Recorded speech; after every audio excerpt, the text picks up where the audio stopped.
गपाट यांच्या अभिष्टचिंतन सोहळ्याच्या निमित्तानं अत्यंत सुंदर, अत्यंत गोड, अत्यंत भव्य दिव्य नियोजन समस्त मित्र परिवारानं केलं. आवाज मगाच्या सारखा करा, थोडा मोकळा काहीतरी करा जरा. त्या सगळ्या मित्र परिवाराला मी मनापासून धन्यवाद देईल.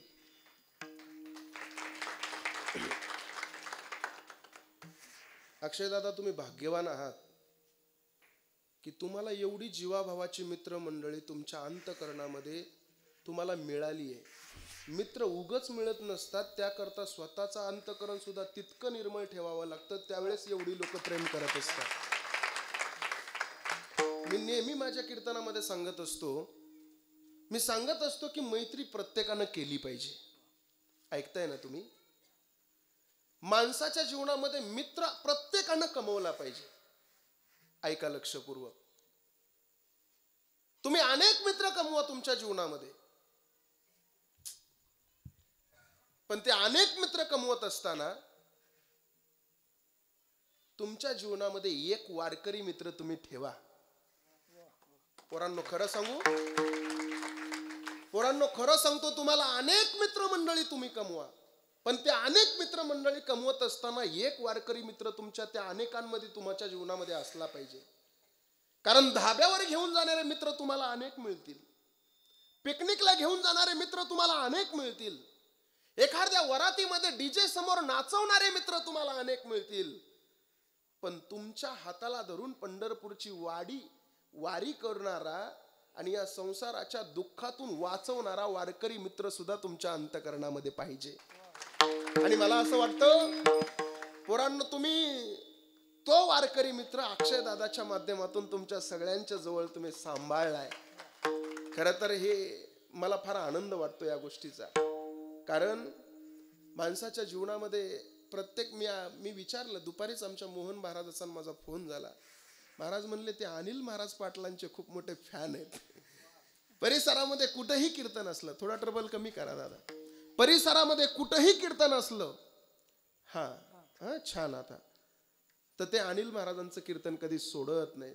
अनिल महाराजांचंच नाही तर महाराष्ट्रातल्या प्रत्येक कीर्तनकारांविषयी त्यांचा फार जिव्हाळा आहे अंतःकरणामध्ये. आणि असा जर वारकरी विचाराचा मित्र तुमच्याकडे असेल तर ना, जीवनामध्ये तुम्हाला कधीच अपयशाची पायरी चढावी लागणार नाही. तुम्ही म्हणताल महाराज काही पण बोलू नका, एखाद्याचा वाढदिवस आहे म्हणून त्याची स्तुती करायची म्हणून काही पण बोलता, अजिबात नाही पोरांनो. महत्वाचं बोलतो, थोडं लक्ष द्या. आत्ताची परिस्थिती जर तुम्ही बघत असाल तर त्या आत्ताच्या परिस्थितीमध्ये 20 वर्षाची, 25 वर्षाची, 30 वर्षाची तरणी बांड जिगर बाज पोरं आत्महत्या करून मरायला लागली. आत्महत्या करून मरणारी पोरं तुम्ही पाहिली असाल. आता 10-15 दिवसापूर्वी एक मोठा रील स्टार आत्महत्या करून मेला. माहितीये तुम्हाला? ती 20 वर्षाची, 25 वर्षाची, 30 वर्षाची पोरं कधीच आईचा, बापाचा, बायकोचा, लेकरा बाळांचा विचार करत नाही. थोडंसं कर्ज डोक्यावर झालं, थोडासा पैसा कमी पडला, पेपरमध्ये एखाद दुसरा मार्क कमी पडला तर पोरगं डायरेक्ट पंख्याला गळफास लावून आत्महत्या करायला लागली. पण माझी विनंती आहे त्या पोरांना, आत्महत्या करताना कधीतरी या लोकांना वाचा. ज्या हिटलरनं लाखो लोकांचा जीव घेतला, तो हिटलर शेवटी आत्महत्या करूनच मेला. जगाला सुंदर विचार देणारे साने गुरुजी, ते सुद्धा शेवटी आत्महत्या करूनच मेले. मनशक्ती नावाचं मनाला खंबीर करणारं शिक्षण देणारे लोणावळ्याचे स्वामी विज्ञानंद महाराज आता मंत्रालयावरून उडी मारून आत्महत्या करून घेतली.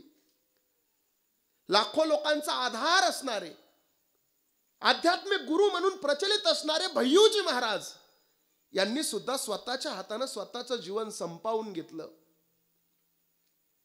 पॉझिटिव्ह एनर्जी देणारे चित्रपट निर्माण करणारा सुशांत सिंग राजपूत यांनी सुद्धा स्वतःच्याच हातानं नैराश्याच्या माध्यमातून स्वतःला सुसाईड करून घेतलं.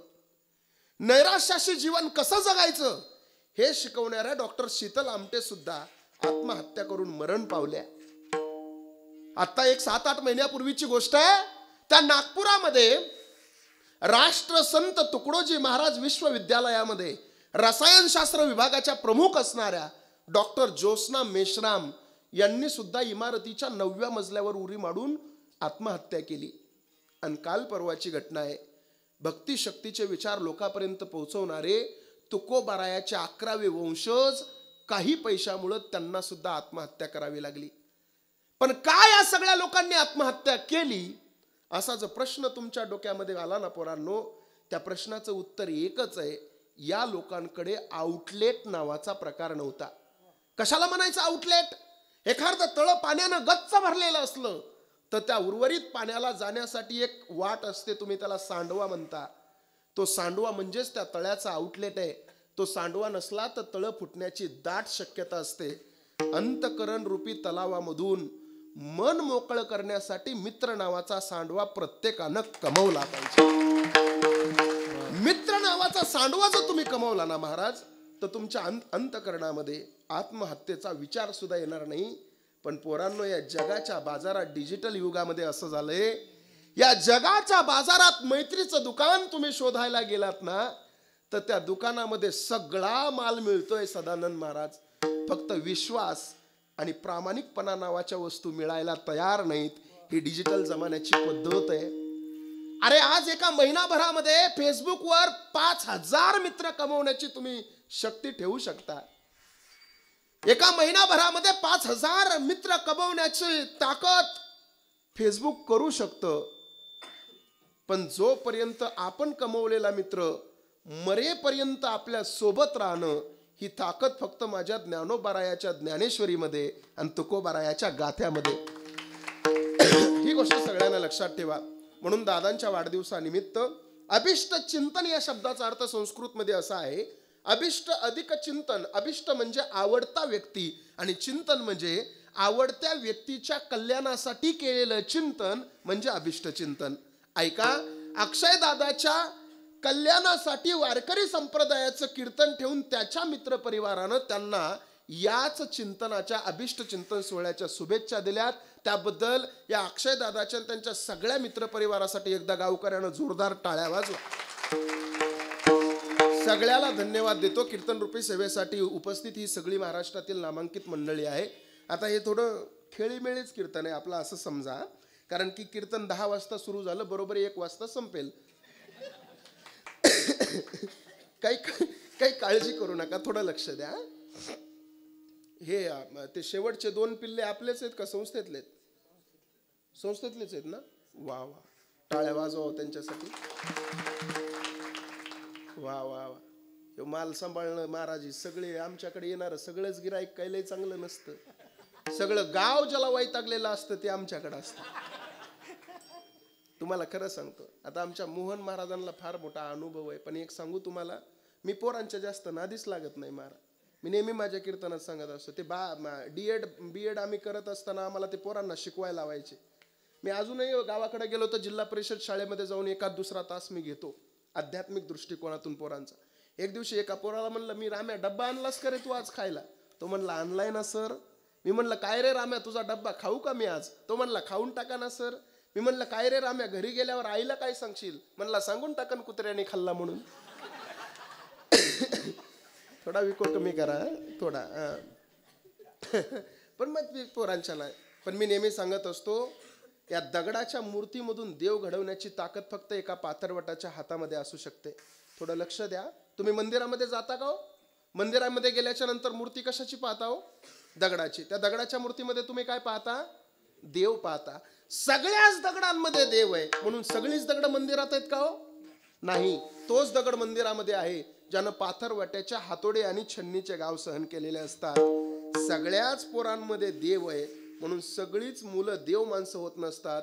देव माणूस होण्याकरता अगोदर मोहन महाराजांसारख्या पाथरवटाच्या हातात जावं लागतंय. त्यांच्या प्रेमाची छन्नी आणि ज्ञानाचा हातोडा सहन करावा लागतंय. नंतर मुलाला देव पण प्राप्त होत आहे. आणि अशी देव पण घडवायचं काम, मुलांना देवापर्यंत पोहोचवण्याचं काम, अक्षरशः देवाच्या ज्ञानोबा तुकोबाचे विचार त्यांच्या अंतकरणापर्यंत पोहोचवण्याचं काम आमचे आदरणीय हरिभक्त पारायण मृदंग विशारद मृदंग अलंकार मोहन महाराज करतायत. जवळजवळ 60-70 विद्यार्थी त्यांच्याकडे आता शिकायला आहेत. महाराज कधी संस्थेवर गेलात तर एखाद दिवशी जा आळंदीला. गेल्यावर तिथं गेल्याच्या नंतर तुम्ही खरंच सांगतो, आळंदी असं पवित्र ठिकाण आहे महाराज. आळंदीमध्ये तुमचा पोरगा किती शिकलाय, तुमचा पोरगा शिकून मोठा होईल का नाही, तुमचा पोरगा 4 पैसे कमवून तुम्हाला आणेल का नाही, ह्याची गॅरंटी मला देता येत नाही. पण तुमचा पोरगा आईला आई आणि बापाला बाप म्हणल्याशिवाय राहणार नाही याची गॅरंटी मात्र 100% देतो. जाऊ द्या ना पोरांना, जाऊ द्या. थोडा आवाज कमी करा, जवळून बी बोलायला लागतं. पोरांना जाऊ द्या, आळंदीला पाठवा तुमच्या मुलांना. कारण आळंदीमध्ये गेल्याच्या नंतर प्रारब्ध बदलून गेली महाराज आमची. मी नेहमी कीर्तनात सांगत असतो, आमची ज्ञानराज माऊलीची ही ताकद आहे. ज्ञानोबारायाची ताकद काय आहे माहितीये तुम्हाला? कधी नसाल गेला आळंदीला तर जा एकदा. ज्ञानोबारायाच्या समाधीवर तुमचं कपाळ टेकवा, तुमचं प्रारब्ध बदलल्याशिवाय राहणार नाही. मी नेहमी कीर्तनात सांगत असतो, माणूस जन्माला आल्याच्या नंतर 5व्या दिवशी सटवी त्याच्या कपाळावर त्याचं प्रारब्ध लिहिते. माणूस जन्माला आल्याच्या नंतर 5व्या दिवशी सटवी त्याच्या कपाळावर त्याचं प्रारब्ध लिहिते. पण तेच कपाळ जर माझ्या ज्ञानोबारायाच्या समाधीवर टेकवलं तर सटवीनं लिहिलेलं प्रारब्ध सुद्धा बदलवण्याची ताकद माझ्या ज्ञानोबारायाच्या समाधीमध्ये. कधीतरी याचा विचार आपण केला पाहिजे. आणि त्या ज्ञानोबारायाच्या दरबारामध्ये तुमच्या गावातली मुलं शिकत असतील, हे कपाळ रोज ज्ञानोबारायाच्या समाधीवर टेकत असेल. महाराज काय भाग्यवान असतील ते आई बाप की ज्या लेकराचं कपाळ त्या ज्ञानोबारायाच्या समाधीवर आहे. माझे जिवलग मित्र आहेत, खूप सुंदर वाजवण आहे, सुंदर स्वभाव आहे. मी ज्यांच्याकडे शिकलो ते माझे गुरुवर्य पंडित केशवजी जगदाळे. माझं प्राथमिक शिक्षण जिथं होतं. माझे गुरुजी आळंदीला गेल्याच्या नंतर सगळ्यात अगोदर ज्या संस्थेवर मुक्काम करतात ती संस्था म्हणजे मोहन महाराज घुलेंची संस्था आहे. महाराज मोठी मोठी कीर्तनकार मंडळी मार्गदर्शन करण्यासाठी मुलांना येतात. त्यांना सुद्धा धन्यवाद देतो. आपल्या गावाचं नितांत प्रेम आहे त्यांच्यावर, अनेक वर्षापासून आहे. हे प्रेम असंच टिकून राहावं अशी विनंती, अशी प्रार्थना आहे. ही सगळी मंडळी इथं आहे. माझ्या आज खरं सांगतो पोरांनो, तुम्ही लय भारी नियोजन केलं महाराज. एका दिवसाचं एवढं सुंदर नियोजन होत नाही महाराज. खरं सांगतो, तुम्हाला मानलं पाहिजे. महाराष्ट्रातली 1 नंबरची मंडळी तुम्ही इथं बोलवली हो. हे माणूस इथं ज्यांनी सुरुवातीची चाल गायली ना ते सदानंद गुरुजी कडुळे. महाराष्ट्रामध्ये सगळ्यात 1 नंबरचा आवाज आहे महाराज, सगळ्यात 1 नंबरचा. आणि सगळ्यात महत्वाचा म्हणजे माझा अत्यंत जीवाचा आवाज आहे, माझ्या अंतकरणातला आवाज आहे. मला त्यांचा फोटो बघितला की मला असं वाटलं बस आज माझी तब्येत जरी खराब असली तरी माझं अर्ध कीर्तन या माणसाकडे बघून होऊन जाणार आहे. एवढं सुंदर व्यक्तिमत्व आहे. महाराष्ट्रामध्ये खूप सारी मागणी आहे महाराज, खूप मागणी आहे त्या माणसाला. पण हे सुद्धा व्यक्तिमत्व तुम्ही गाठलं म्हणजे तुम्हाला सुद्धा सलाम आहे महाराज, सलाम आहे. हा महाराज, ही सगळी मोठी मोठी माणसं आहेत, थोडे महाग आहेत पण महाराज आनंद देणारे मोठी माणसं आहेत महाराज. सदानंद गुरुजींना मनापासून धन्यवाद देतो. आमचे दत्ता महाराज आपल्या परिसराचं वैभव आहे. या परिसरामध्ये कुठेही माझं कीर्तन असलं तर दत्ता महाराज नेहमी माझ्या साथीला असतात. परांडा, बार्शी, भूम या परिसराचं खूप सुंदर वैभव आहे.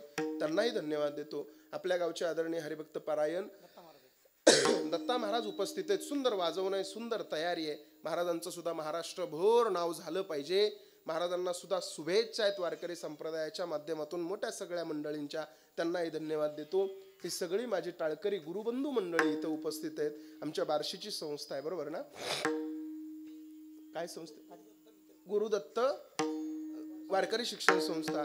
त्यांना सुद्धा धन्यवाद देतो. मला ज्यांनी फोन केला ते आमचे गपाट भाऊ, त्यांना सुद्धा धन्यवाद देऊन सेवेला सुरुवात. विडाला विडाला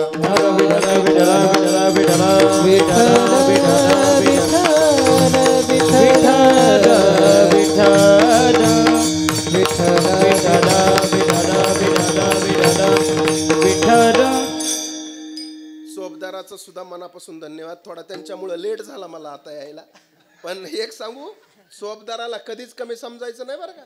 हा, हे चोपदार म्हणजे काय, परंपरेने आलेले उभा नाहीत आपल्यापाशी. हे चोपदार म्हणजे जगद्गुरु तुकोबारायाच्या कीर्तनाला छत्रपती शिवाजी महाराजांना दिलेलं संरक्षण आहे. हे लक्षात ठेवा. हा, सोपं नाही महाराज. म्हणून त्यांना सुद्धा धन्यवाद देतो. भरदार शरीर, पिळदार, मिशा महाराज चोपदार असा असला पाहिजे. नाही तर कधी कधी त्या पुण्याला 200 किलो वजनाचा चोपदार होता पण मिशीच नव्हती, काय जाळायचे त्याला महाराज. धन्यवाद देतो आणि सेवेला सुरुवात. थोडं लक्षपूर्वक ऐका, महत्वाचं बोलणार आहे तुमच्याशी. सेवेसाठी निवडलेला अभंग श्रीमंत संत श्री संत नामदेव महाराजांचा आहे. कोण नामदेव महाराज? विवेक ज्यांच्या घरी पाणी भरत होता, भक्तीचा वसा घेऊन जे कुटुंब वारकरी संप्रदायाच्या पावनभूमीमध्ये उदयाला आलेलं होतं, सातत्याने भविष्य काळावर दृष्टी ठेवून वर्तमान काळ चांगल्या पद्धतीने कसा जगायचा तुमच्या आमच्या सामान्य जीवाला ज्यांना समजावून सांगितलं, अज्ञानाचं खंडन करून ज्ञानाचं मंडन केलं आणि देवाच्या जवळ जाऊन प्रेम संपादन केलं, असे प्रेममूर्ती नामदेवराय यांचा 4 चरणाचा अभंग आहे. आज सेवेसाठी जी कीर्तनाला साऊंड सिस्टम आहे ती सुद्धा महाराष्ट्रातील एक नामांकित साऊंड सिस्टम आहे. ते आदरणीय कागदे महाराज या ठिकाणी उपस्थित आहेत, त्यांच्यासाठी सुद्धा थोड्या टाळ्या वाजवा. सिस्टम तुम्ही जी इथं ऐकताय ती त्यांची मुळीच नाही. त्यांची सिस्टम जिथं असते ना ती 1 नंबरची, पण आज काय प्रॉब्लेम झालाय ती मलाही कळलं नाही त्यांनाही कळलं नाही. कारण त्यांच्या सिस्टीमवर अत्यंत सुंदर सिस्टम असते महाराज. माशी जर नुसती सुई करत गेलं तरी आवाज येत आहे महाराज, एवढी सिस्टम चांगली आहे. आणि आज पण चांगलीच म्हणजे लागली आहे, पण थोडंसं आहे. चला त्यांना सुद्धा, त्यांच्यासाठी सुद्धा टाळ्या वाजून त्यांचं स्वागत करा, त्यांनाही धन्यवाद देतो आणि सेवेला सुरुवात. थोडं लक्ष द्या. अभंग 4 चरणाचा आहे, श्रीमंत श्री नामदेव महाराजांचा. या अभंगामध्ये नामदेव महाराज देवाकडे प्रार्थना करतात, मागणी मागतात. देवाकडे मागणी नामदेवराय स्वतःसाठी मागत नाहीत, तर नामदेवराय देवाकडे मागणी त्याच्याच दासासाठी मागतात. नामदेवराय म्हणतात, देवा जो तुझी भक्ती करतोय, जो तुझं नामचिंतन करतोय, जो तुझी साधना करतोय, त्या तुझ्या भक्ताला अकल्प आयुष्य दे. अकल्प आयुष्य कल्प म्हणजे काय? गणिताच्या पद्धतीने पाहायला गेलं तर कल्पाचा नंबर फार शेवटी लागतो. एकक, दशक, शतक, हजार, 10,000, लक्ष, दशलक्ष, कोटी, दशकोशी, अब्ज, दशअब्ज, खर्व, दशखर्व, पद्म, दशपद्म, नील, दशनील, शंख, दशशंख, शोभा, दशशोभा, रुद्धी, दशरुद्धी, सिद्धी, दशरुद्धी, दशसिद्धी, निधी, दशसिद्धी आणि नंतर कल्पाचा नंबर लागतो. कल्पाच्या पुढे 31 शून्य लागतात, घरी गेल्यावर लावा. कल्पाच्या पुढं 31 शून्य लागतात, पण ते कल्प नाही तर अकल्प आयुष्य माझ्या तुझ्या भक्ती करणाऱ्या, तुझं नामचिंतन करणाऱ्या तुझ्या भक्ताला दे. अकल्प आयुष्य व्हावे तया कुळा. बरं, त्याला देऊ नको तर त्याच्या संपूर्ण कुळाला दे, अशी प्रार्थना नामदेवराय करतात. बरं, तेवढ्यावर नामदेव राहत नाहीत. देवा, ते आयुष्य जर तू त्याला देत असशील तर त्याच्या जीवनामध्ये त्याला कसल्याही प्रकारची कल्पनेची बाधा होऊ देऊ नको. कल्पनेची बाधा म्हणजे याचा 2 अंगाने विचार करता येईल. एका अंगानं त्याच्या अंतकरणामध्ये वाईट विचार निर्माण होऊ देऊ नको आणि दुसऱ्या अंगानं न दिसणारं साधन त्याला हवंसं वाटू देऊ नको. कल्पनेची बाधा न हो कोणी काळी आणि ही संत मंडळी सुखी असो. एक वेळेस कल्पनेची बाधा झाली तरी चालेल, पण अहंकाराचा तर वाराही लागू देऊ नको. अहंकाराचा वारा अजिबात लागू देऊ नको तुझ्या भक्ताला, तुझं नामचिंतन करण्याला. आणि नामदेवराय म्हणतात, जो तुझं नामचिंतन अखंड मुखामध्ये ठेवेल ना त्याचं कल्याण कर देवा. नामामने तया असावे कल्याण आणि ज्या मुखी निधान पांडुरंग. या अभंगाचा सरळ आपण जर अभंगाकडे पाहिलं तर या अभंगामध्ये आपल्याला सरळ एका वाक्यात उत्तर मिळतंय बघा. नामदेवराय देवाच्या भक्ताच्या कल्याणासाठी त्या भक्ताच्या दीर्घ आयुष्याची मागणी करतात. विठाला विठाला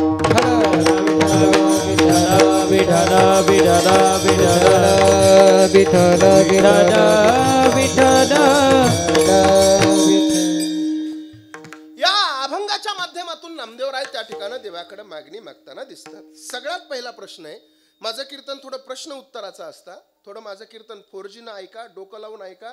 2G वाल्याला आपल्या कीर्तनात रेंज सुद्धा मिळत नाही. तसं वास्तविक पाहता आपल्या गावाकडे पहिलीच कमी आहे, त्याच्यामुळे थोडं टावर खाली बसून ऐका.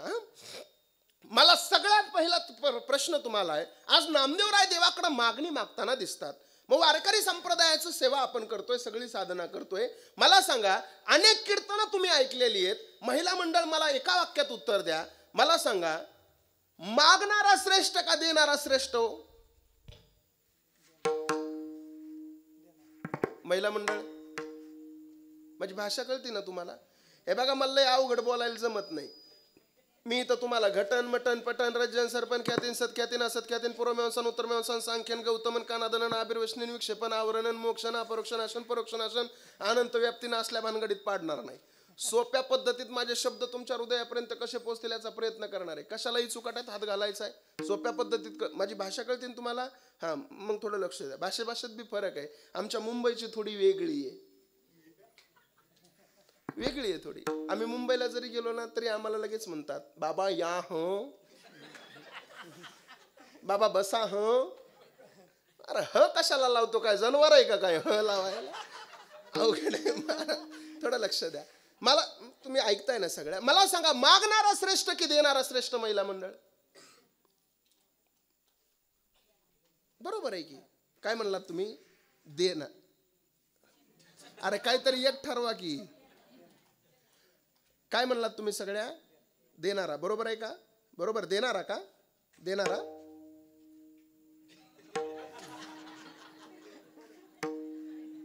अरे बरोबर बोला ना. मागणारा श्रेष्ठ का देणारा?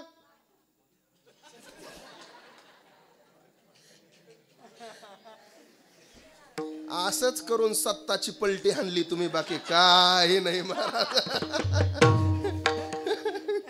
यांनी कळूनच दिलं नाही कुणाला मत करायचंय. मालक आला की हा कमळाला, हा नाही घड्याळीला काय, आणि ज्याला हाणायचं त्यालाच हाणलं. मा तुम्ही गोंधळ करू नका. पुन्हा एकदा विचारतो, आता सगळ्यांनी एकायला उत्तर द्या, नाही तर कोणीतरी सगळ्यांचा प्रतिनिधी म्हणून द्या. मला सांगा, मागणारा श्रेष्ठ का देणारा? बरोबर. असं बोला, ठाम. आपण आपल्या उत्तरावर ठाम राहिलं पाहिजे. मावशी तुम्ही म्हणला देणारा श्रेष्ठ, पण मी तुमच्या उत्तराला खोडून टाकतो. देणारा श्रेष्ठ नाही तर मागणारा श्रेष्ठ. ज्या मागणारा म्हणल्यात त्या म्हणतात, बया आम्ही म्हणलं होतं तेच खरं. ऐका, तुम्ही म्हणला देणारा श्रेष्ठ, पण मावशी मागणारा श्रेष्ठ कसा? ऐका, काय झालं बघा. एक जणाला देव प्रसन्न झाला. तो म्हणला, बोल भक्ता काय पाहिजे? तो म्हणला, देवा उद्या भेट. घरी गेला आणि घरी गेल्यावर त्यानं त्याच्या आईला विचारलं, आई अगं उद्या मला देव भेटणार आहे, काय मागू देवाला? आईनं सांगितलं, हे बघ 4 वर्ष झालं माझी दृष्टी निघून गेलीये. तुझी बायको माझ्यासमोर संसार कसा करते मला कळत नाही. देता आली तर थोडी मला दृष्टी देऊन टाक. बायकोकडे गेला, बापाकडे गेला. बापाला म्हणला, का हो बाबा उद्या मला देव प्रसन्न होणार आहे, काय मागू देवाला? बापानं सांगितलं, हे बघ मागता आलं तर कोरोनाच्या काळात धंदा डबघायला गेलाय, 2-4 किलो सोनं मागून घे. बायकोकडे गेला, बायकोला म्हणला, अगं उद्या देव प्रसन्न होणार आहे, काय मागू देवाला? बायकोनं सांगितलं, हे बघा मालक 5 वर्ष झाले लग्नाला, अजून पाळणा हल्लेला नाही, मागता आला तर एखादं लेकरू बाळ मागा. तो संध्याकाळी निवांत बाजेवर झोपला. महाराज झोपता झोपता विचार करत होता, आईला दृष्टी पाहिजे, बायकोला मुलगा पाहिजे आणि बापाला सोनं पाहिजे. देव नेमकं देणार काय काय? पण सकाळ उठला, देवाच्या दारात गेला. देव म्हणला, आलास? हो देवा आलो. काय पाहिजे बोल, मग आता माग काय पाहिजे? तो म्हणला, देवा तू काय काय देणार? देव म्हणला, तुला काय पाहिजे ते माग, फक्त मागणी एकच असली पाहिजे. मग मागणारा श्रेष्ठ कसा बघा. तो काय म्हणला माहितीये? मग ऐक देवा माझी मागणी, ऐक देवा, मला माझ्या आईला उघड्या डोळ्यानं सोन्याच्या पाळण्यामध्ये तिचा नातू खेळताना पाहायचा आहे.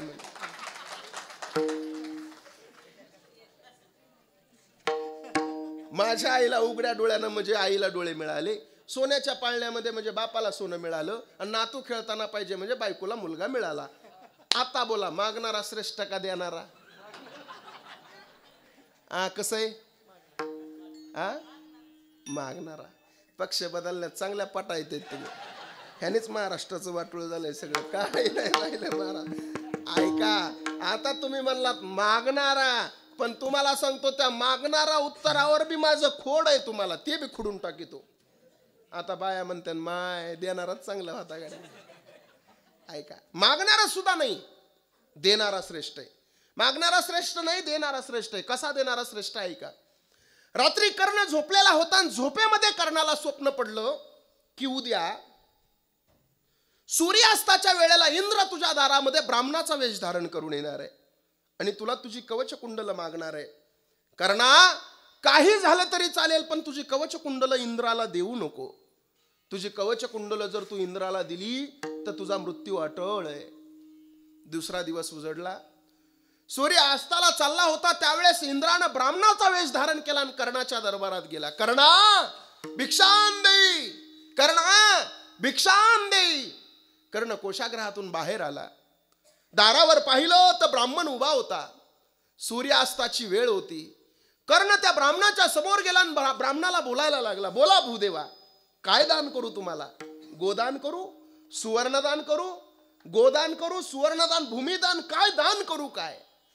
कर्णानं त्या इंद्रानं सांगितलं, इंद्राच्या रूपामध्ये जो ब्राह्मण होता त्यानं सांगितलं, कर्णा तुझा दरबार दिगंतर आहे, तुझ्या दरबाराची ख्याती आम्ही ऐकलेली आहे, तुझ्या दरबारामधून रिकाम्या हातानं कोणी माघारी जात नाही.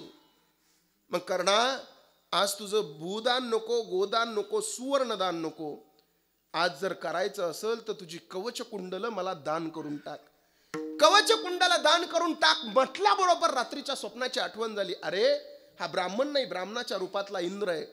सूर्यास्ताची वेळ होती आणि कवच कुंडला दे म्हटल्याबरोबर कर्णानं कसलाही विचार नाही केला. कोशाग्रहातून तलवार बाहेर काढली आणि आपली कवच कुंडल कापून त्या इंद्राच्या हातामध्ये देऊन टाकली. पण तेवढ्यात ब्राह्मणाच्या वेशात असणाऱ्या इंद्रानं सूर्यास्ताच्या वेळी कर्णाला आशीर्वाद दिला, विजयी भव. आता कर्णाला राग आला. कर्ण म्हणला, अरे ए इंद्रा, तुला काय वाटलं ब्राह्मणाचा वेश धारण करून आलास म्हणजे मी तुला ओळखणार नाही? अरे पहिल्याच वेळेस तुला मी ओळखलो, कारण माझ्या बापानं रात्रीच मला स्वप्नात सांगितलं होतं तू येणार आहे. तुला काय वाटलं मी तुला ओळखलं नाही? तुला चांगलं ओळखलं. ज्या वेळेस तू माझी कवच कुंडल मागितलीस, पण तुला खरं सांगू, तू माझी कवच कुंडल मागून मला विजयी भव म्हणतोस, लक्षात आहे का तुझ्या? ही कवच कुंडल म्हणजे माझा प्राण आहे, तू माझा प्राण घेऊन मला विजयी भव म्हणतोस. ए इंद्रा, तू माझा प्राण मागितलास तरी सुद्धा मी माझा प्राण तुला देऊन टाकला. विचार ना का? इंद्र म्हणला, का रे कर्णा? त्यावेळेस कर्णानं दिलेलं उत्तर फार सुंदर आहे. कर्ण म्हणला, इंद्रा मी यासाठी माझी कवच कुंडल तुला दिली, ज्या ज्या वेळेस या भारत देशाचा इतिहास लिहिला जाईल ना, त्या वेळेस त्या इतिहासामध्ये सुवर्ण अक्षरानं एक ओळ लिहिल्या जाईल, देवांचा देव इंद्र खरा पण कर्णाच्या दारात भिकारी म्हणून उभा होता. मग आता सांगा, देणारा श्रेष्ठ का मागणारा? चलू द्या उजडूस तर, देणारा मागणारा, देणारा मागणारा. ऐका, या वारकरी संप्रदायामध्ये मागणारा सुद्धा श्रेष्ठ आहे. कोण? नामदेवराय. अधिकार काय त्या नामदेवरायाचा? जनाबाईनं फार सुंदर वर्णन केलंय. जनाबाई म्हणल्या, दौंडी दिली जनाबाईनं, दौंडी. ऐका हो ऐका, नामदेवाचा अधिकार. ऐका हो ऐका, नामयाचा जन्म मूळ संचित, कृतयुगी नामा भक्त प्रल्हाद पद्मिनी, माझे नाव श्रेष्ठ दाशीचे पद. दुसरा जन्म याचा अंगद राम भक्त, मंथरा माझे नाव वरती मारिली लाथ. द्वापार युगी कृष्ण सेवा उद्धव जन्मला, कुब्जा माझे नाव देवे उद्धार केला. आणि कलियुगी नामदेव विठ्ठल चिंतनी, आणि त्याच्याच सेवेसाठी दाशी जन्मली जनी. 4 युगापासूनची भक्ती माझ्या नामदेवरायाची सांगितली. म्हणून तर सदानंद महाराज तुम्ही आम्ही सगळे म्हणतो, चहुयुगीचा संयोगाचा भक्त नामा उभा कीर्तनी.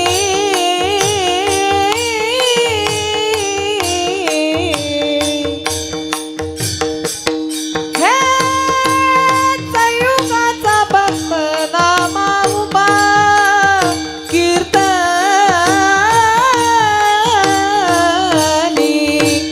पाठीमागे डोळे झाकुनी उभी ती जनी. पाठीमागे डोळे झाकुनी उभी ती जनी. जवयुगाचा भक्त नामा उभा कीर्तनी.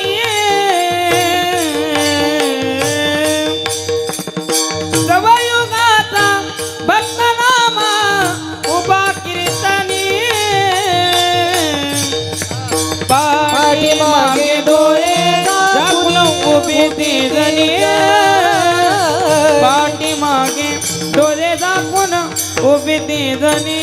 हा संयुगाचा भक्त नामा उभा कीर्तनी. संयुगाचा भक्त नामा उभा कीर्तनी. पाठीमागे डोळे झाकून उभी ती जनी. संयुगाचा भक्त नामा उभा कीर्तनी. पाठीमागे डोळे झाकून उभी ती जनी. पाठीमागे डोळे झाकून पाठीमागे डोळे झाकून उभी ते जणी पाठीमागे डोळे झाकून उभी ती जणी जणी. वा महाराज, मागणारे नामदेवराय आहेत, देवाकडे मागणी करतायत. पण तेच नामदेवराय मागणारे जरी असले तरी देणारा कोण आहे? विटेवरी ज्याची पाऊले समान आणि तोच एक दान शूरदाता देणारा पांडुरंग परमात्मा आहे. थोडं लक्ष देऊन ऐका बरं. आज खरं सांगू का, अक्षय भाऊच्या वाढदिवसानिमित्त हे कीर्तन आहे. हे कीर्तन तुम्हाला बरं वाटावं म्हणून मी करणारच नाही. आज माझ्या कीर्तनातून इथं बसलेल्या कोणाचं तरी बरं होईल याच्यासाठी कीर्तन करणार आहे. थोडं लक्षपूर्वक आहे का, महत्वाचं बोलणार आहे. कीर्तन जरी माझं मी जास्त अवघडात शिरत नाही, सोप्या पद्धतीत सांगतोय, फक्त लक्षपूर्वक ऐका. या अभंगामध्ये मागणारे तुकोबाराय, देणारा पांडुरंग परमात्मा आहे. पण त्याच तुकोबारायाची, त्याच नामदेवरायाची, नामदेवराय मागणारे, देणारे पांडुरंग आहेत. पण त्याच नामदेवरायाच्या परंपरेतले तुकोबाराय मागणाराच्या विरोधात बोलणार आहेत. एथ वडील जे जे, आपली परंपरा काय सांगते? एथ वडील जे जे करीती तया नाम धर्म ठेविती. इथं सांगितलंय आमच्या वडोलीत परंपरेनुसार आपण पुढे चाललं पाहिजे. मग नामदेवराय देवाला मागतात आणि तुकोबाराय मागणाराच्या विरोधात बोलतात. तुका म्हणे करी ब्रह्मांड टेंगणे, तुका म्हणे करी ब्रह्मांड टेंगणे, तुका म्हणे करी ब्रह्मांड टेंगणे, तुका म्हणे करी ब्रह्मांड टेंगणे. तुका म्हणे करी ब्रह्मांड ठेंगणे, तुका म्हणे करी ब्रह्मांड ठेंगणे. हात पसरी दिने दिग्गजाचे, हात पसरी दिने दिग्गजाचे, हात पसरी दिने दिग्गजाचे, तुका म्हणे करी ब्रह्मांड टेंगणे, हात पसरी दिने दिग्गजाचे, हात पसरी दिने दिग्गजाचे.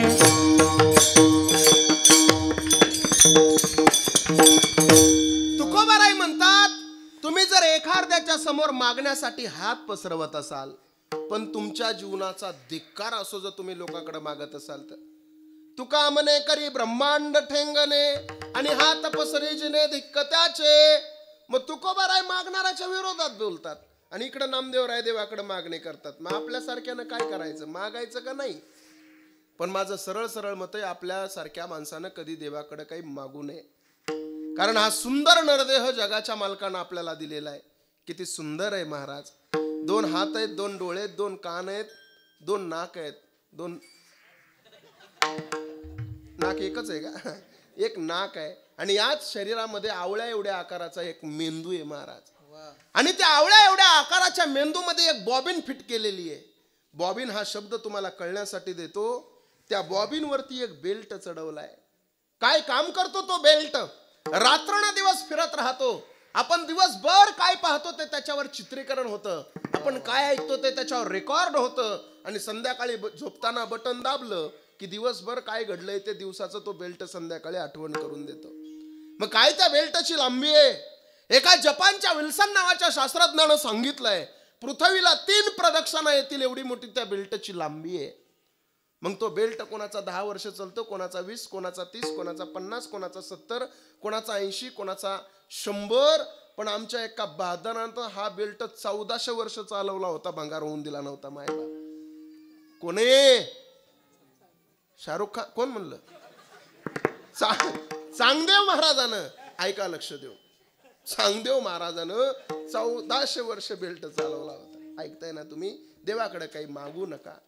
मी नेहमी कीर्तनात सांगत असतो, दादा देवाना हा सुंदर नरदेह दिलेला आहे. सुंदर काय काय लोक म्हणतात का हो महाराज? आम्ही आता या सगळ्या तरुण पोरांना नेहमी कीर्तनातून सांगतो, पोरांनो कीर्तनाला आलं पाहिजे, टाळ वाजवला पाहिजे, पखवाज वाजवला पाहिजे, विणा वाजवला पाहिजे. पण आमचीच पोरं आम्हाला म्हणतात, टाळ वाजून तुम्हाला देव भेटला का? आमचीच पोरं आम्हाला म्हणतात पखवाज वाजून तुम्हाला देव भेटला का? आमचीच पोरं आम्हाला म्हणतात महाराज कीर्तन करून. एक पोरगा वेल एज्युकेटेड, पोरांनो ऐका, सुशिक्षित शिकलेला वेल एज्युकेटेड पोरगा मुंबईला माझ्या समोर कीर्तनाला बसला. कीर्तन झाल्यावर माझ्या खोलीत आला, मला म्हणला महाराज तुमच्यासोबत काही प्रश्न उत्तर करायचे. म्हणलं विचार बाबा. त्यानं म्हणे महाराज तुम्ही कीर्तन करता? म्हणलं हो. रोज करता? म्हणलं हो. तुम्ही अभंगात प्रमाणही म्हणता, दिनरजनी हाचे धंदा गोविंदाचे पवाडे रात्र नकळे? म्हणलं हो. मग महाराज तुम्ही जर रोज देवाचं भजन करता तर देव कधी तुमच्या स्वप्नात तरी आला का? मी म्हणलं अजून तरी नाही बाबा. तो म्हणला मग तुमच्यापेक्षा देवीचे भक्त बरे. मी म्हणलं तो प्रॉब्लेम माझा नाही. मी म्हणलं आम्ही देवाचं भजन करतो देव मिळवण्यासाठी, अजिबात नाही.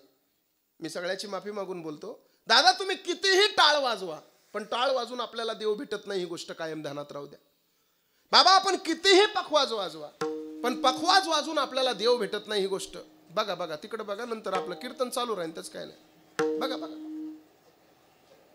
तो का अजून बी काय काय बघा त्यातच. माझा मुद्दा हा होता, तुम्ही कितीही पखवाज वाजवा पण पखवाज वाजून आपल्याला देव भेटत नाही. तुम्ही कितीही विणा वाजवा नाही. हे तिघही कीर्तन सुटल्यावर माझ्याकडे येतील, का हो महाराज टाळ वाजून देव भेटत नाही, पखवाज वाजून देव भेटत नाही, विणा वाजून देव भेटत नाही. हे जरी खरं असलं तरी आम्ही तिघं असल्याशिवाय तुमचं कीर्तन सुटत नाही, हे तुम्ही ध्यानात राहू द्या.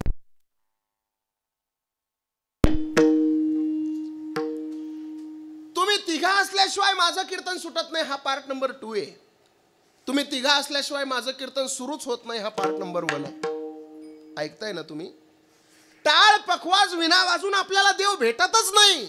मग कशाला वाजवायचा टाळ, कशाला वाजवायचा पखवाज? देव तर भेटत नाही ना.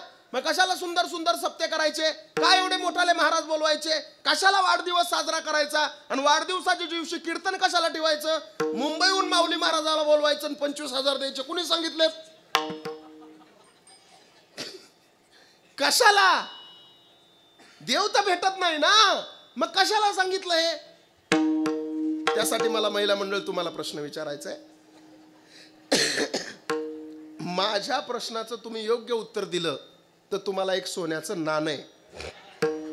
महिला मंडळ खरं सांगा, याला मोकळं करावं मागाच्या सारखं थोडं. महिला मंडळ खरं सांगा, तुम्ही तुमच्या लग्नामध्ये तुमच्या पतीचं नाव घेता, पती भेटावा म्हणून का भेटलेला पती टिकावा म्हणून?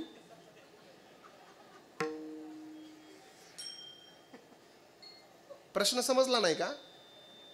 पुन्हा एकदा विचारू का? विचारतो. तुमचं लग्न मंडपामध्ये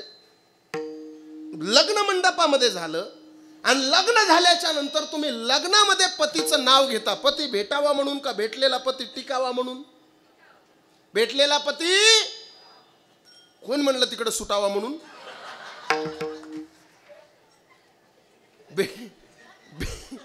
भेटलेला पती टिकावा म्हणून. महिला मंडळ खरं सांगतो तुम्हाला, जुन्या काळामध्ये पतीच्या नावाचे उखाणे असायचे आणि उखाणे मोठे मोठे लांब असायचे. पण आताच्या काळात उखाणे राहिले नाही, काहीच नाही, शॉर्ट बट स्वीट झालं महाराज. जुन्या काळात उखाणे फार सुंदर असायचे. एक सांगू का नमुना तुम्हाला? महिला मंडळ सांगू का? सांगतो ऐका. पंढरपुराच्या वाळवंटामध्ये डोक्यावर तुळस घेऊन पांडुरंग परमात्म्याकडे एक बाई पाहत होती.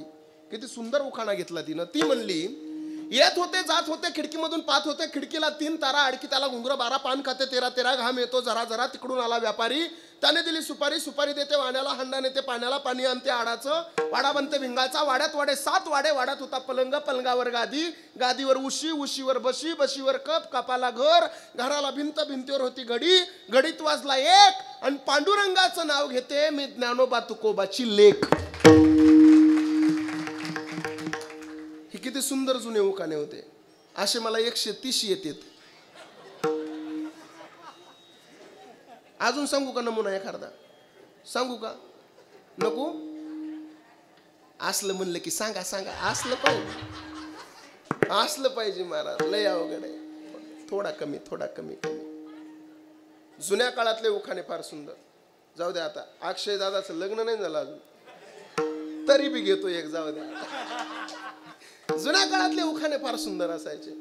अहो आधी केली बारशी पैठण केलं, गेल्या वर्षी पैठणची माता कवर, पंढरपूरला जायची आवड, पंढरपूरला विठ्ठल रुक्मिणीचा जोडा.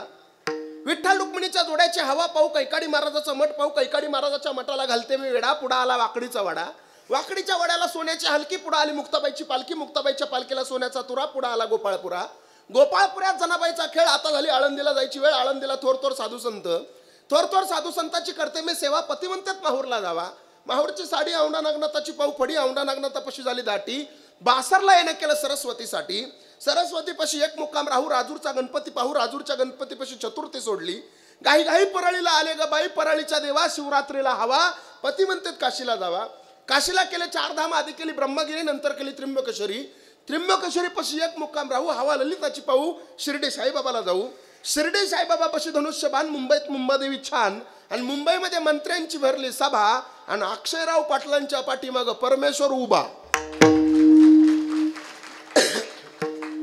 येणारी जी आहे ना तिला सुद्धा लग्नात दाखवायचं. हे बघ महाराजांनी घेतला होता, एवढा लांब घ्यावा लागतंय.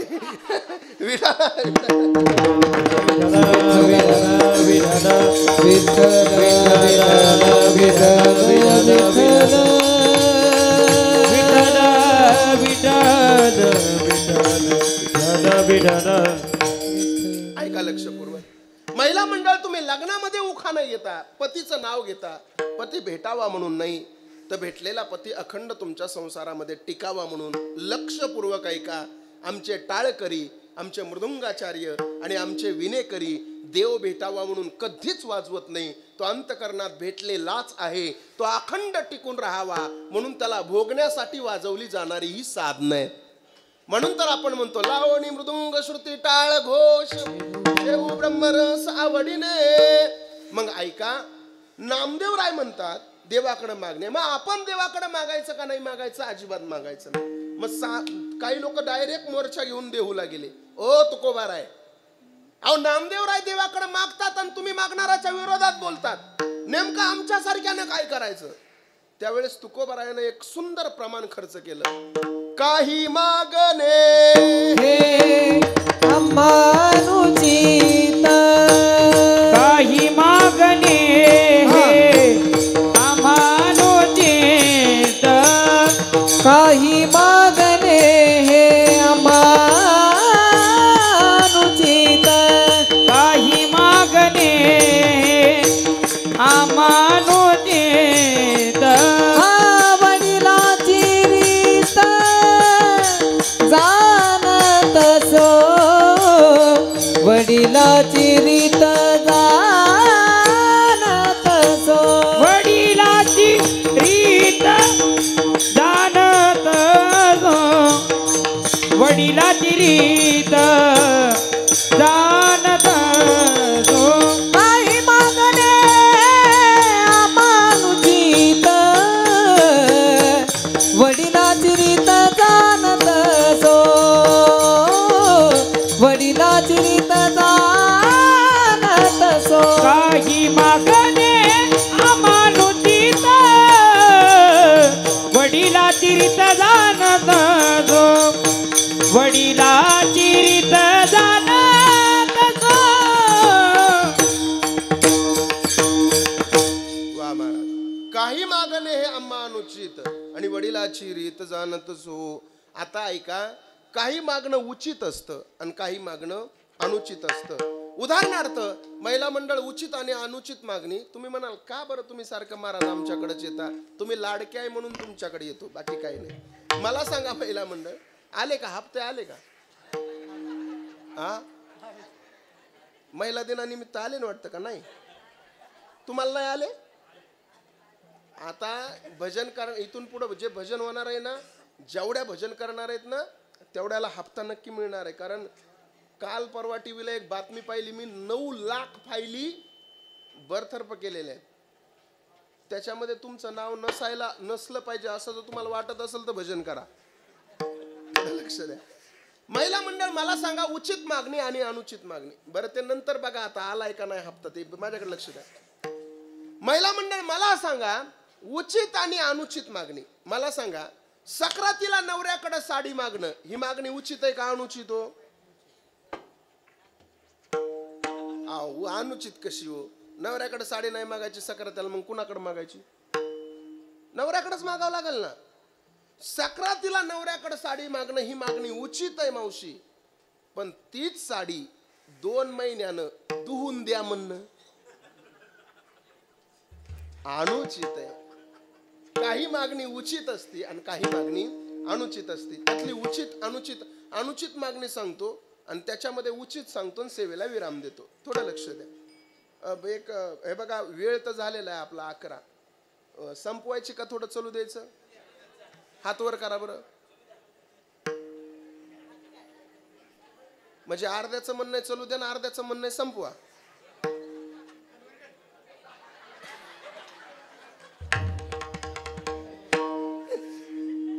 चला ऐका ऐका ऐका ऐका ऐका.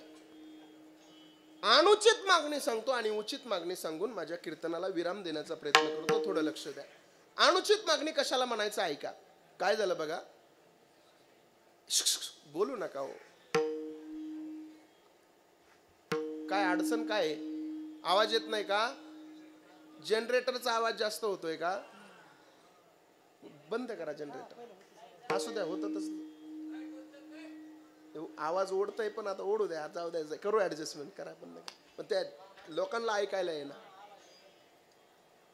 ऍक्च्युली माईक सगळंच ओढायला लागलाय. तुम्ही म्हणाल कसं ओढ?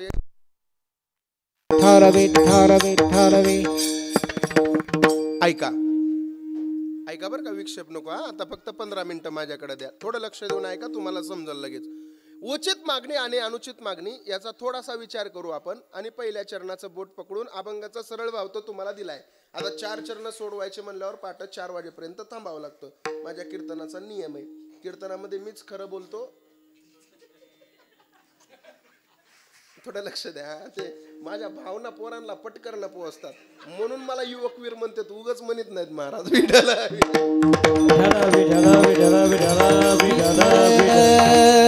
ऐका लक्षपूर्वक, थोडं लक्ष द्या. अनुचित मागणी आणि उचित मागणी. अनुचित मागणी तुम्हाला सांगतो. काय झालं बघा, एका नवरा बायकोचे भांडणं झाले. भांडणं झाल्याच्या नंतर नवरा बायकोला संसाराला वैतागून एका डोंगरावर जाऊन बसला. भोळ्या महादेवाची भक्ती करत बसला. भोळा महादेव लगेच प्रसन्न होतो. प्रसन्न झाला. बोल भक्ता काय पाहिजे, बोल भक्ता काय पाहिजे म्हटल्याबरोबर देवानं त्याला तथास्तु म्हणला. महादेवानं बोल भक्ता काय पाहिजे म्हटल्यावर तो भक्त म्हणला, देवा मला संसारामध्ये मन लागत नाही, माझं मन रमलं पाहिजे, असं काहीतरी कर. बर, देवानं तथास्तु केलं. भोळा महादेव लगेच त्यानं देऊन टाकलं. महादेवानं एक डब्बी दिली बघा.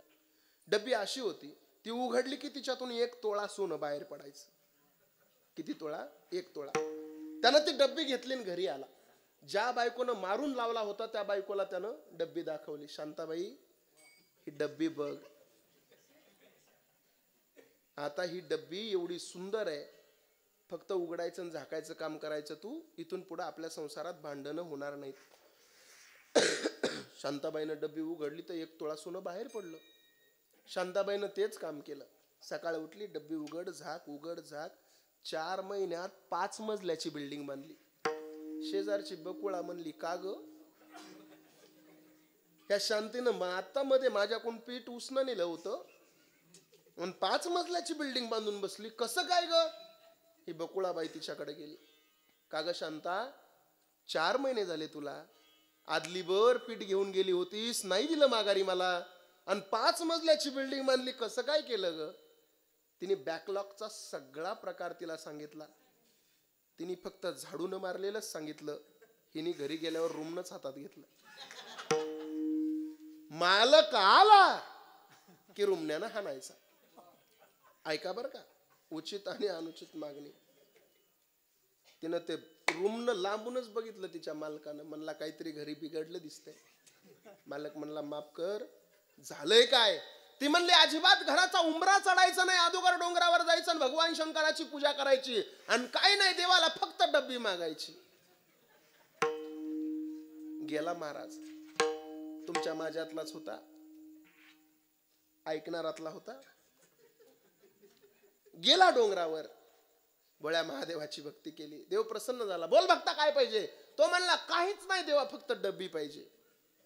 पोरांनो, देवानं डब्बी दिली त्याला, पण ती डब्बी अशी चमत्कार होती, उघडली की एवढा एवढा माणूस बाहेर यायचा. तसा येतच नव्हता, हातात वस्ताराच घेऊन यायचा आणि आल्या बरोबर डब्बी उघडणाराची चप्पी करायचा. त्याने डब्बी उघडली की एवढा माणूस बाहेर आला ना, आल्याबरोबर त्याचीच चप्पी केली, त्याने पटकन डब्बी लावून घेतली. घरी गेला, बायकोला म्हणला, बकुळा तुझ्या पाया पडतो पण डबीला काय हात लावू नको. ती म्हणली, काळजीच करू नका मालक, देवानं दिली ना अजिबात हात लावणार नाही. तिने उतरंडीच्या 7व्या नंबरच्या गाडग्यात डबी ठेवली महाराज. 10 दिवस गेले, 15, 20, 25, 30 दिवस गेले, महिना 2 महिने गेले आणि ऐन सक्रातीचा सण आला. सक्रातीच्या सणाला गावातल्या 5-25 बाया नटापटा मेकअप पिकअप करून बकुळाच्या घरी गेल्या. गावातल्या सगळ्या होत्या, बचत गटाच्या अध्यक्ष, जिल्हा परिषद, तंटा मुक्ती फिक्ती सगळ्या होत्या. सगळ्या अशा गोल रिंगण करून बसल्या बकुळापाशी. आणि नेमकं बकुळाने उतरंडीतली 7व्या नंबरची डबी काढली महाराज. बायांना म्हणली, हे बघा माझे मालक गेल ते महादेवाची भक्ती करायला, देव प्रसन्न झाला आणि देवानं डबी दिली, काही करा पण डबी उघडू नका. बाया म्हणल्या, बाई आम्ही कशाला उघडाव ग बाया, दाखव की आम्हाला.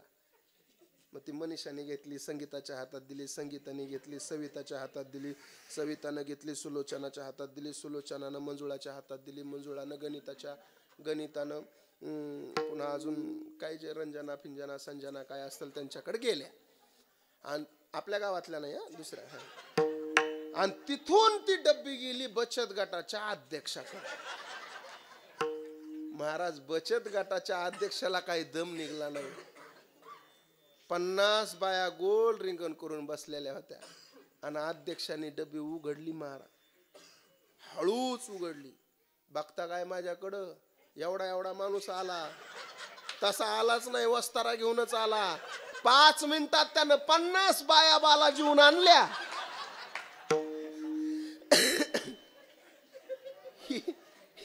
ही मागणी अनुचित आहे महाराज, उचित मागणी सांगतो. भजन करा विठाला विठ्ठल विठ्ठल विठ्ठल विठ्ठल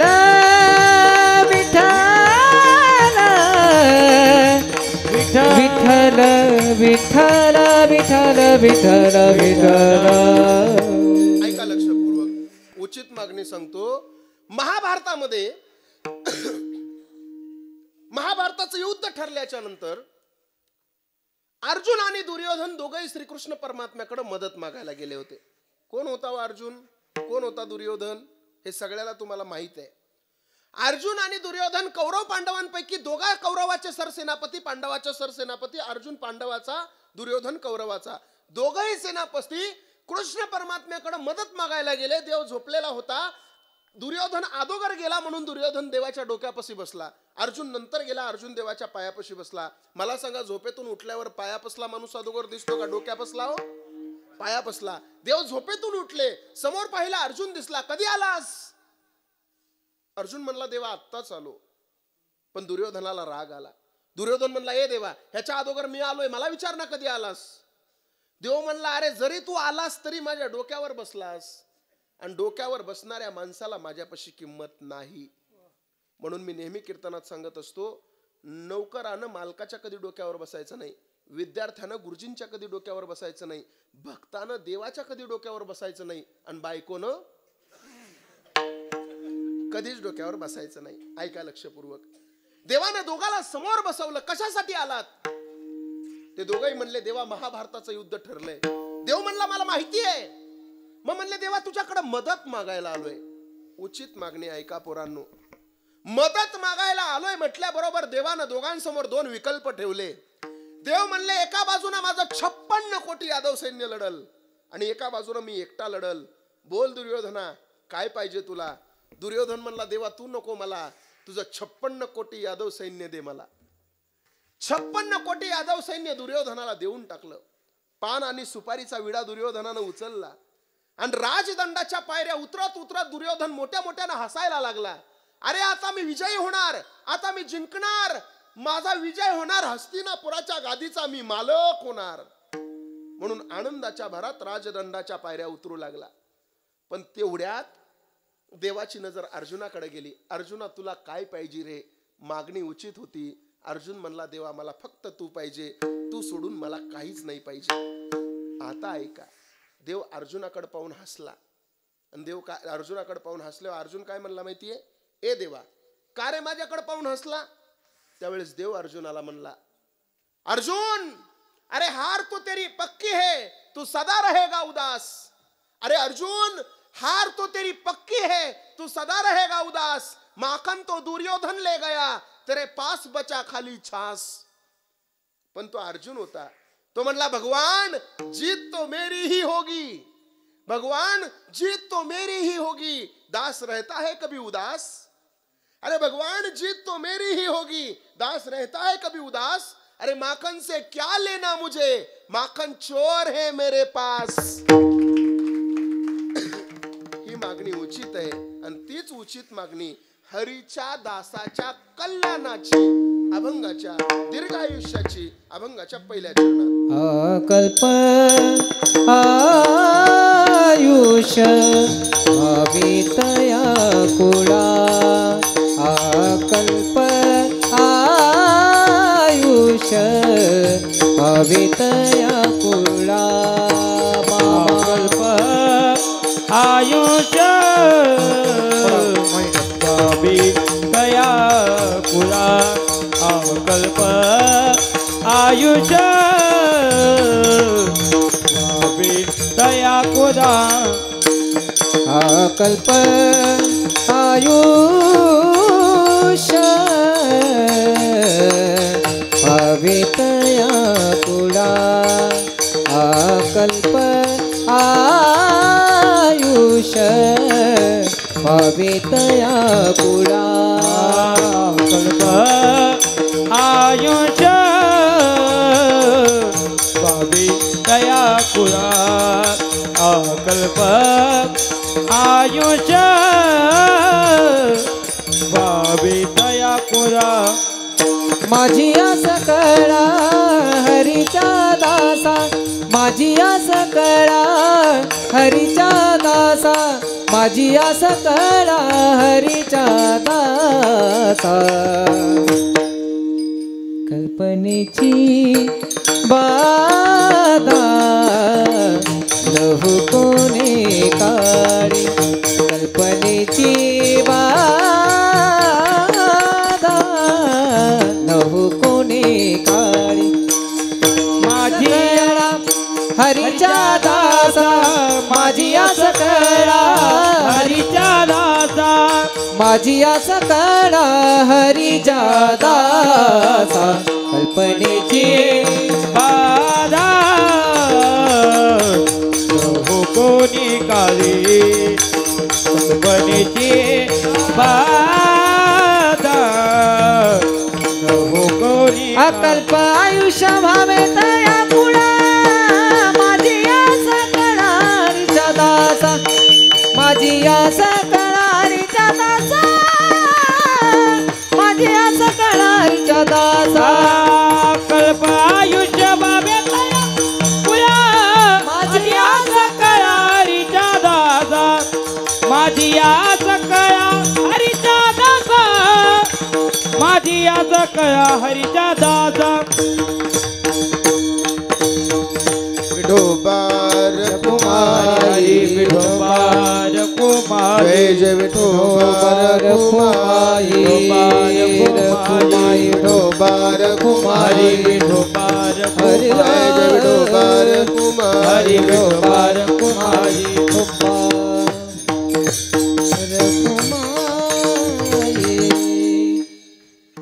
अभंगाच्या एकाच चरणाचा भाव तुमच्या समोर दिलेला आहे. आज विशेष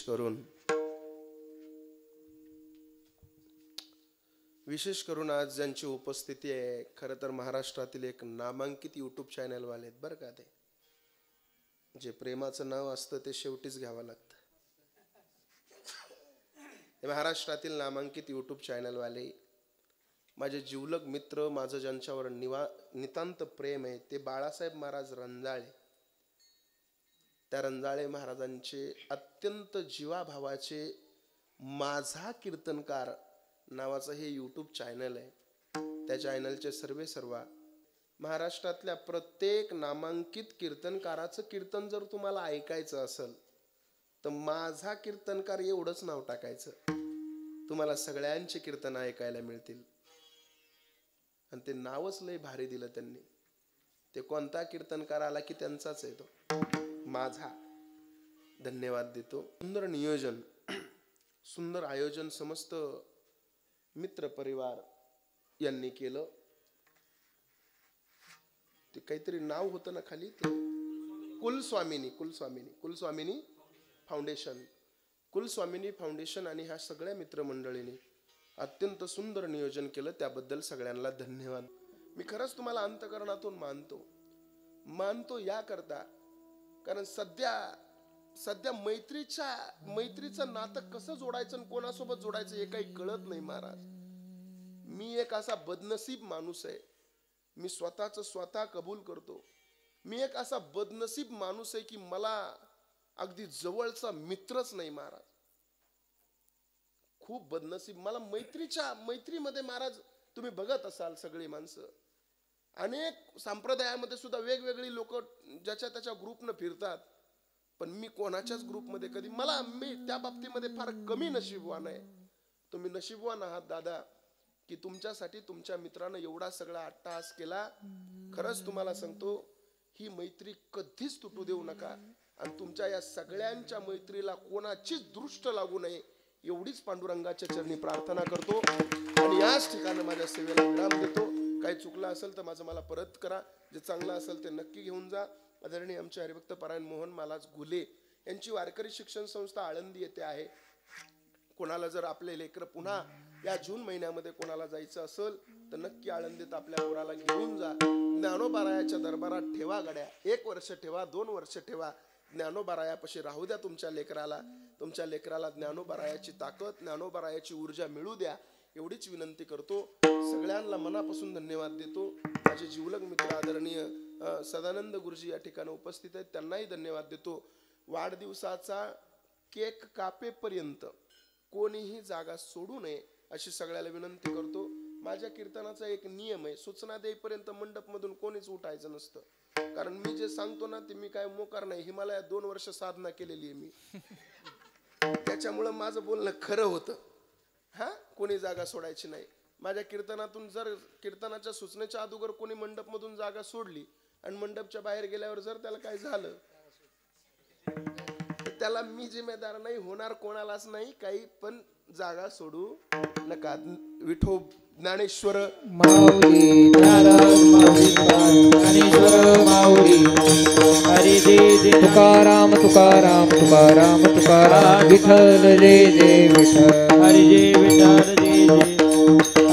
बोलिलेले पुरे वेडे वा बोले करा क्षमा अपराध महाराज नाही उच्चारेला करा क्षमा अपराध महाराज. म्हणे ज्ञानेश्वर राखा पाया पैकी करा क्षमा अपराध महाराज. तुम्ही दिद ज्ञानदेव तुकाराम ज्ञानदेव तुकाराम तुकाराम तुकाराम तुकाराम तुकाराम.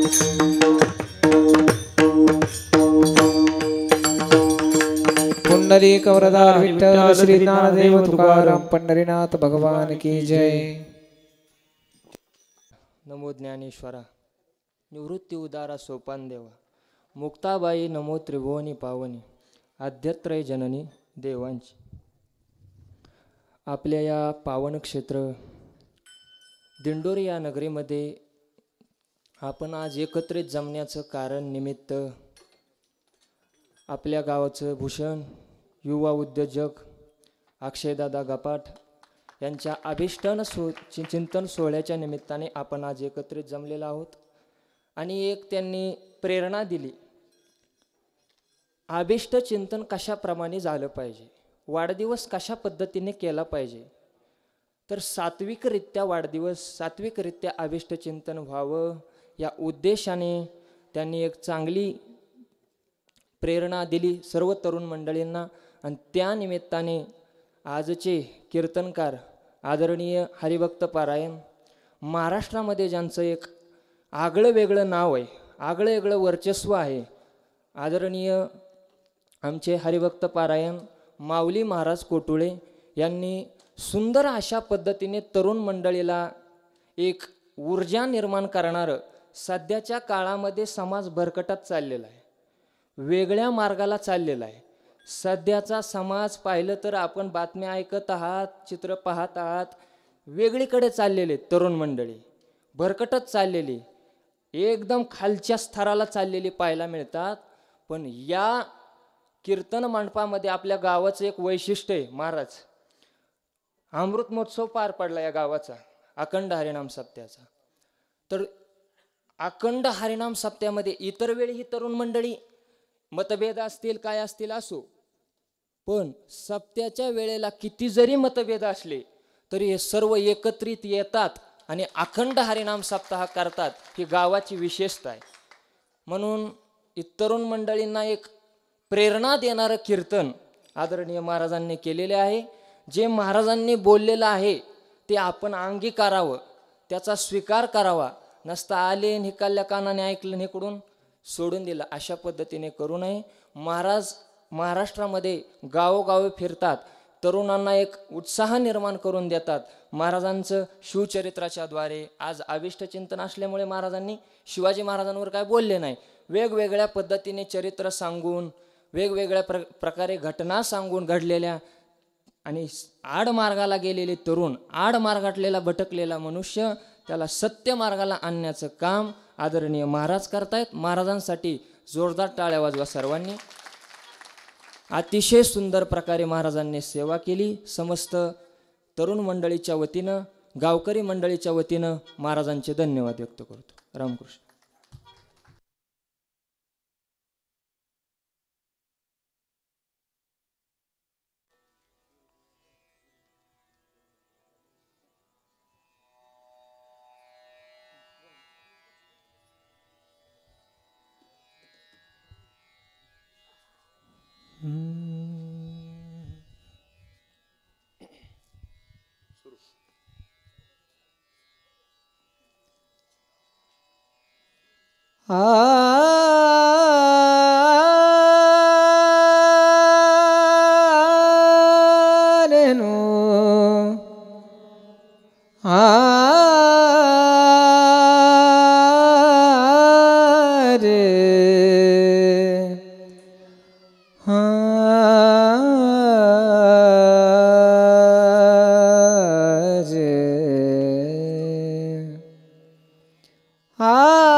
कल्प आयुष भावेत या कुळा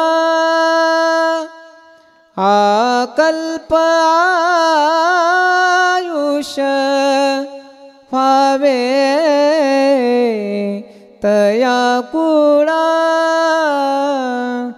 माझिया सकळा हरीचा दासा माझिया सकळा हरीचा दासा माझिया सकळा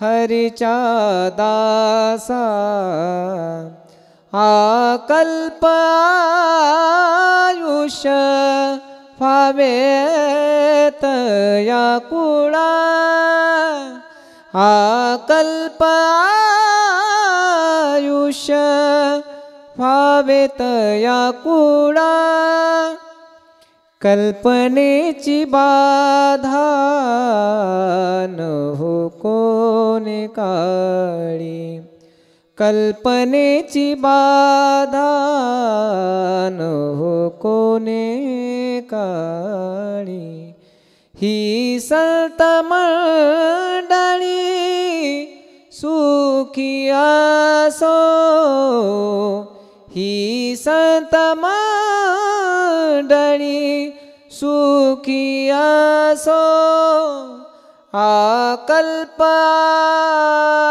आयुष भावेत या कुळा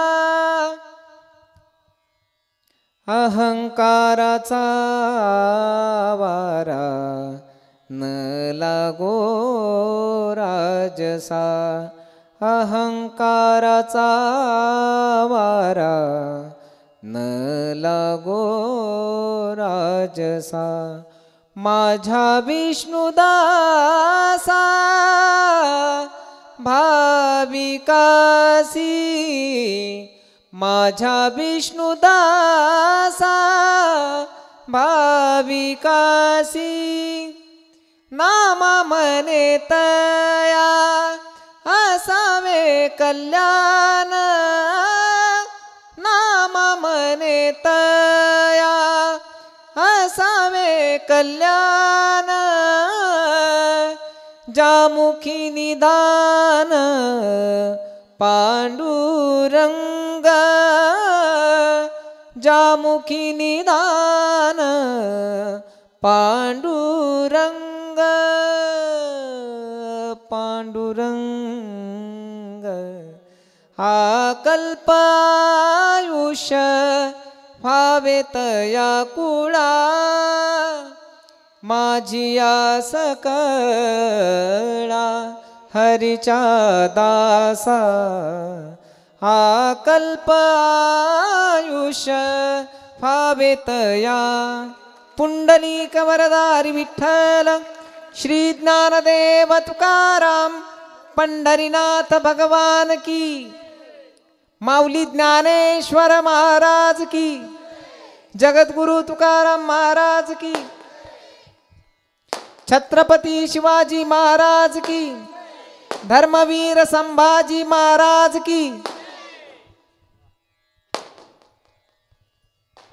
आणि माझी एक सर्वांना विनंती आहे, आपण ज्या वेळेला केक कापतो त्यावेळेला हॅपी बर्थडे टू यू असं काही म्हणायचं नाही. आपली ही संस्कृती नाही. पुंडलिक वरदा म्हणूनच केक कापायचा, एवढं सर्वांनी लक्षात ठेवा. वा.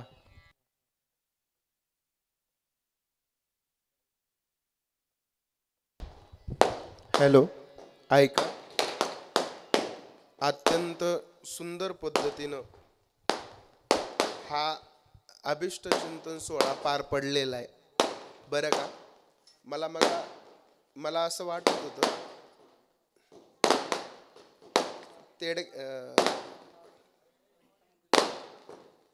किती वेळ आहे ते, लय वेळ चालतंय का. बरं असू द्या, माझ्याकडे लक्ष. ऐकू येत नाही. मला असं वाटत होतं की पोरं याच्यावर मेणबत्ती लावतील आणायला आणि ते फुकायला लावतील, पण उलट तुम्ही ते नाही केलं, ते खूप चांगलं केलं.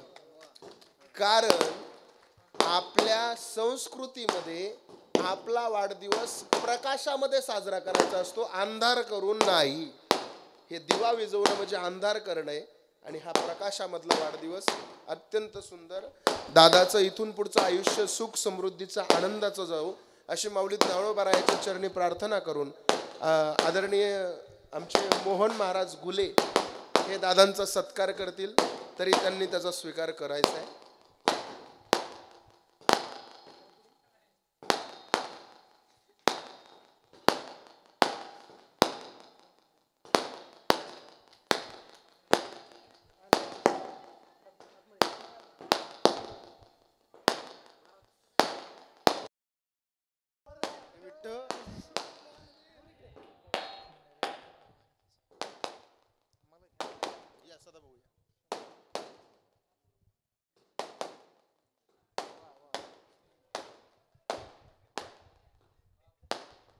पुनश्च एकदा सदानंद गुरु जोरदार. हे व्यक्ती आपल्याला आज इथं मिळाली. आपण सगळेजण भाग्यवान आहोत, कारण एवढी सुंदर व्यक्तिमत्व आपल्या गावामध्ये आलं. महाराजांना सुद्धा मनापासून धन्यवाद. आदरणीय मोहन महाराजांना सुद्धा समस्त गावकऱ्यांच्या वतीनं मी त्यांचे आभार मानतो. त्यांना सुद्धा मनापासून धन्यवाद.